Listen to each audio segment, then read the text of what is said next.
So obviously I'm a bit older, so I have a lot of background. Let me just give you in a nutshell.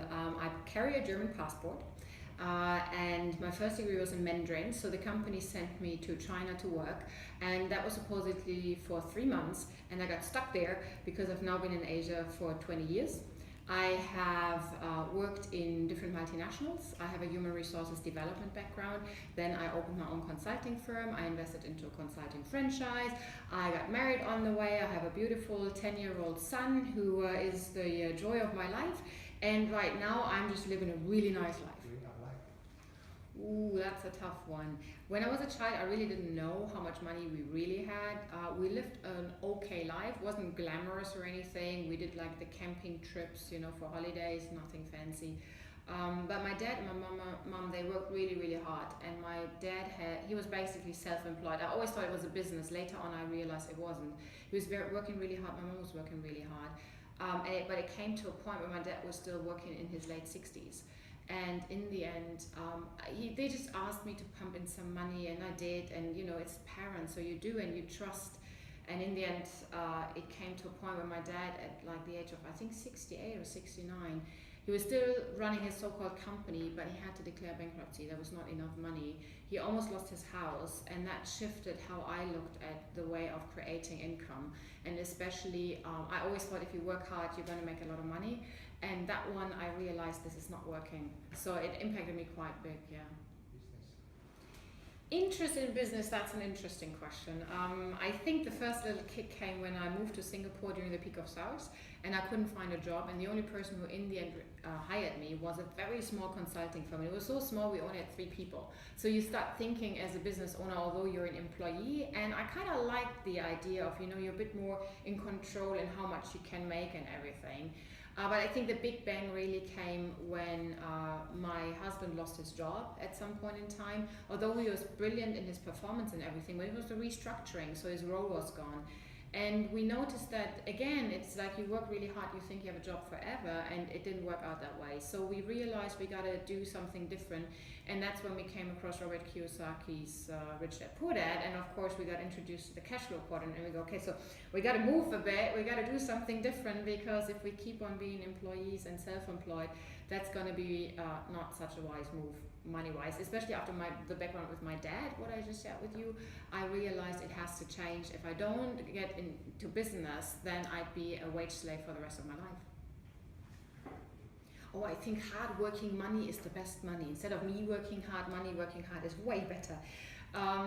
Yeah, because we just started this journey of educating ourselves how to make money in different ways than just being an employee and trading time for money. We keep on educating ourselves about different investment opportunities, different ways of leveraging money.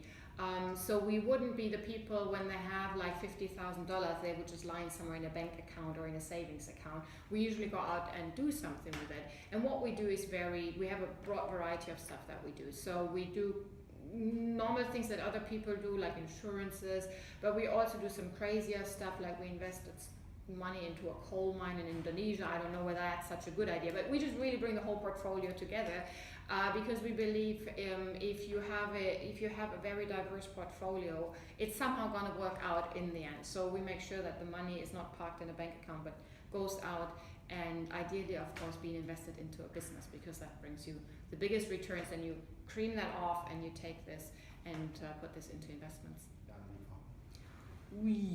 Okay, so mistake for me is a word I don't really like anyhow, so a huge learning opportunity. But if you really think about why you do business, in the end it is to make money.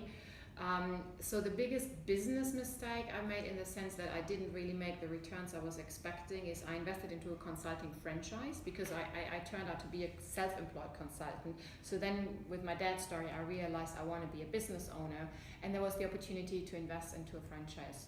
So I did that. But what I realized is different to like flipping burgers. Consulting is a very personal service, and it wasn't so duplicatable. I can't just get somebody to do exactly what I do because I'm me and this person is this person. So I invested, I think, $50,000 altogether into that franchise. I ran it for around 3 years.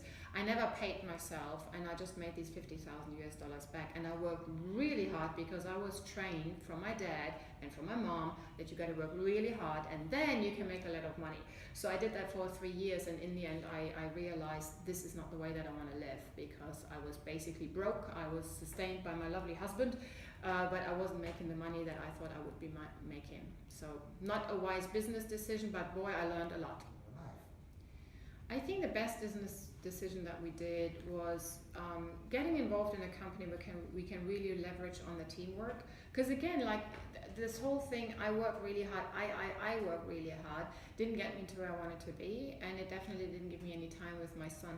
So we get to a point where my husband was traveling so much, and I was working so hard that my son, at that age, he was 5, at one Saturday morning, my husband came back from a business trip, and my son pushed him away and said, "Dad, go away," because he hadn't seen him for so long, and he just wasn't used to him being around. And we looked at each other going, this is just, it has to stop. It just has to stop. There must be different business models that are really business models in the true sense as Robert Kiyosaki defines them, is where you're not stuck in that so-called business, but actually there's other people, there's a concept that works really well. So I got involved into a social media lifestyle app, and that's been working really, really well. It was the best decision we've ever made, because now we basically have all the time in the world. It's up to a point where my son in the evening would say, "Aren't you going out tonight?" Go, and he's 10 by now, and he gets so much attention. And we just received a letter this morning. He graduated from primary, and he wrote this letter saying, "It's so cool that every swim competition you are there, and that you help me, and that you support me like this, and you are just awesome parents." And I'm like, boy, this was a good business decision, because it pays all our bills. We are part of a brilliant lifestyle club, and we get to spend all the time with our son. So I'm really grateful. That was a really good business decision.